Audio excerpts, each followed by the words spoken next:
Today, we're diving into a force that is completely reshaping our future and honestly creating a massive paradox right at the heart of the American economy.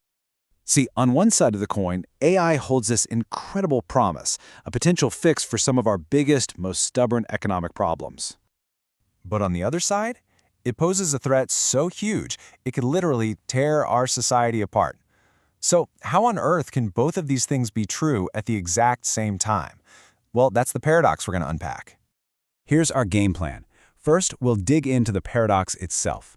Then, we'll look at why our economy might actually need AI to survive. From there, we'll cover the human cost, what's driving this change so incredibly fast, how it could divide us, and finally, what we can do to navigate the future.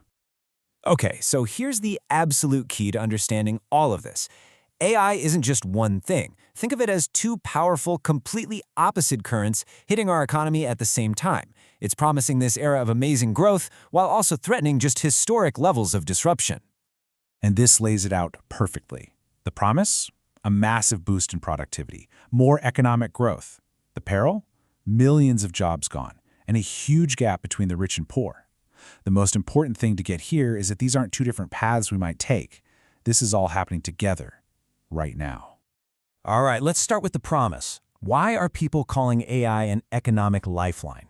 Well, to put it bluntly, the U.S. economy is facing some major headwinds. We're talking slowing growth, a population that's getting older, and a workforce that's actually shrinking.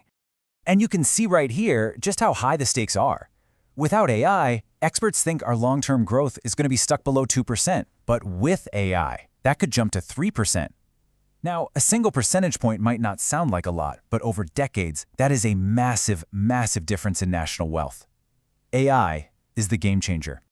So how does it pull this off? Well, for starters, it can fill the job gaps left by retiring workers. It can make every single worker way more productive and slash costs. But maybe the most crucial thing is that it could finally kickstart productivity growth, which has been stuck in the mud for decades. AI is quickly going from a nice-to-have to an absolute economic necessity. And the numbers, they're just staggering.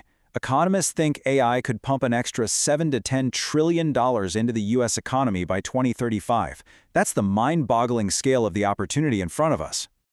But all that productivity comes with a price. So now we have to look at the other side of the paradox, because this is where the story gets a whole lot darker, especially for the average American worker.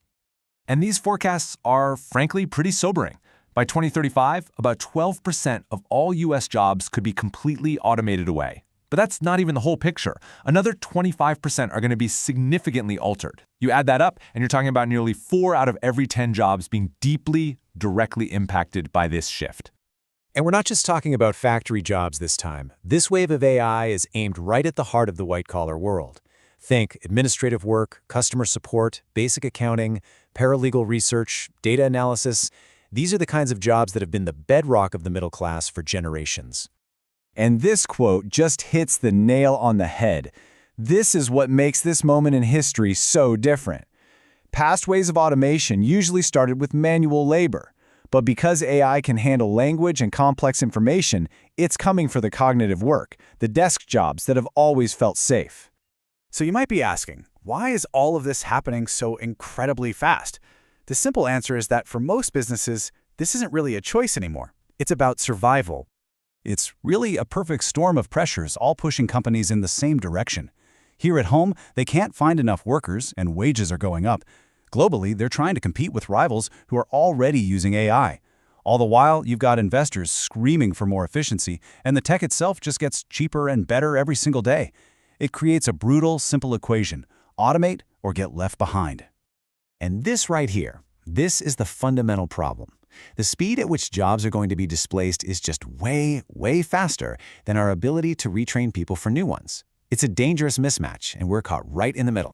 When you have change this fast and this big, it threatens to create brand new fault lines in our society. Because let's be clear, this disruption won't hit everyone the same way. It really could create a nation divided into winners and losers.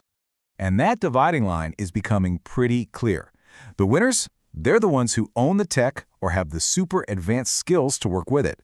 The losers? Well, they're often the folks in those routine jobs that can be automated, or people who live in places that just don't have the resources to adapt to this new world.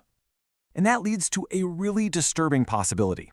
A future where the country as a whole gets richer. The GDP number looks great, but at the same time, inequality, political anger, and social unrest just keep getting worse.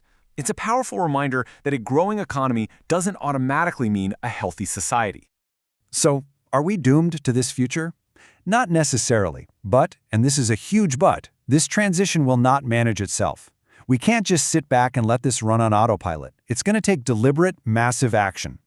To avoid the worst-case scenario, we're going to need a huge coordinated effort. We're talking about completely rethinking education, building lightning-fast retraining programs for today's workers, and creating much stronger safety nets for people who get left behind.